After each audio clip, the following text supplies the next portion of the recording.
আসসালামু আলাইকুম, আমি ইনামুল হক। আজকে আপনাদেরকে দেখাবো কিভাবে ক্লায়েন্ট কাজের অর্ডার দেয় এবং কি কি কাজ করে দিতে বলে। সরাসরি আপনাদেরকে দেখাবো ক্লায়েন্ট আমাকে কি কি বলেছে এবং আমি ক্লায়েন্টকে কি কি বলেছি। তো সরাসরি এটা আপনাদেরকে দেখাবো এখন। তো ক্লায়েন্ট আমাকে ফার্স্ট এই মেসেজটি দেয়, I have sent the name of my foundation to Hope Haven for কানায়া, previously known as Heaven for Hope Kanaya, এবং I have attached the old logo. I am happy with the old logo but just need the name change. The old logo was just Heaven of Hope Kanaya with the shield.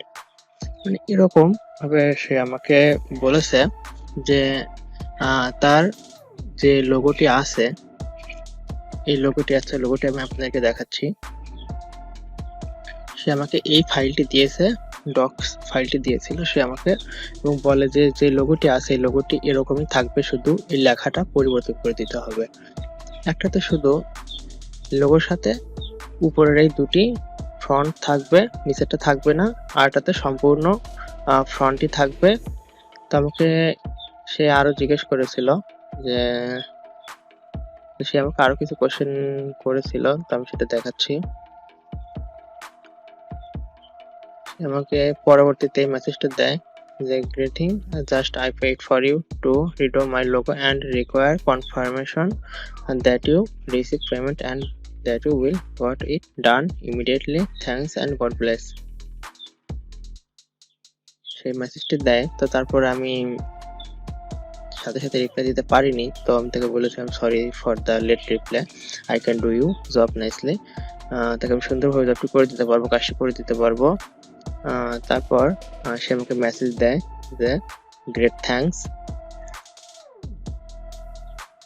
তারপরে আমি তাকে আর কিছু question করি যে I can start working, what file do you need. তারপরে আমি আরো দুটো প্রশ্ন করেছিলাম যে do you need a specific size for your logo, মানে আপনার কোনো নির্দিষ্ট লোগোর সাইজ আছে কিনা। If you answer my question we will be able to start work and give it to you quickly. আমি তাকে বলেছিলাম যে আপনি আমার প্রশ্নগুলোর উত্তর দিন, আমি আপনাকে খুব দ্রুত কাজ শুরু করব এবং আপনাকে দিতে পারবো। তো আমাকে এই লোগোটি আমাকে সে এই ডক্স ফাইলটি দিয়েছিল। তো আমি পরবর্তীতে এই ফাইলটি থেকে আমি ফ্রন্ট সিমিলার মানে মিলিয়ে আমি এই পরবর্তীতে ইলাস্ট্রেটরে এরকম ভাবে লোগোটি তৈরি করি, দেখতে পাচ্ছেন যে হোপ হ্যাপেন ফর কানায়া। তো সে আমাকে বলেছিল যে একটাতে শুধু এই লোগোটি থাকবে, আরটাতে শুধু এই দুটি ফ্রন্ট থাকবে। তারপর সে পরবর্তীতে যে নিচে লিখেছিল যে একটাতে নিচের এই লেখাটা থাকবে, আরটাতে থাকবে না। তো আমি সেই জন্য দুটাই আমি তাকে তৈরি করে দিয়েছি এবং ফ্রন্টের নাম ছিল এটা। ক্লায়েন্ট আমাকে এভাবে করতে বলেছিলাম, তাই আমি এভাবে কাজটা কমপ্লিট করি।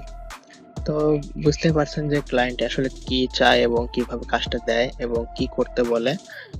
এটা খুবই সহজ, কিন্তু যারা একদম নিউবি তারা তো অনেকেই জানেন না যে আসলে অর্ডারটা কিভাবে আসে বা কিভাবে ক্লায়েন্ট কি বলে, আমি কি বলবো, আমি কি চাইবো, অনেক কোশ্চেন থাকে। তো আশা করি এটা দেখে কিছুটা হলেও বুঝতে পারছেন যে আসলে ক্লায়েন্ট কি বলবে এবং আপনি ক্লায়েন্টকে আসলে কি বলবেন। এটা খুবই ইজিলি আপনারাও এটা সহজেই বুঝতে পারছেন। আমি পরবর্তী ভিডিওতে ঠিক দেখাবো যে আসলে এই লোগোটি আসলে কিভাবে করবেন। এটা আমি আপনাদেরকে একদম দেখাবো। আজ এই পর্যন্ত, ইনশাআল্লাহ পরবর্তী ভিডিওতে দেখা হবে।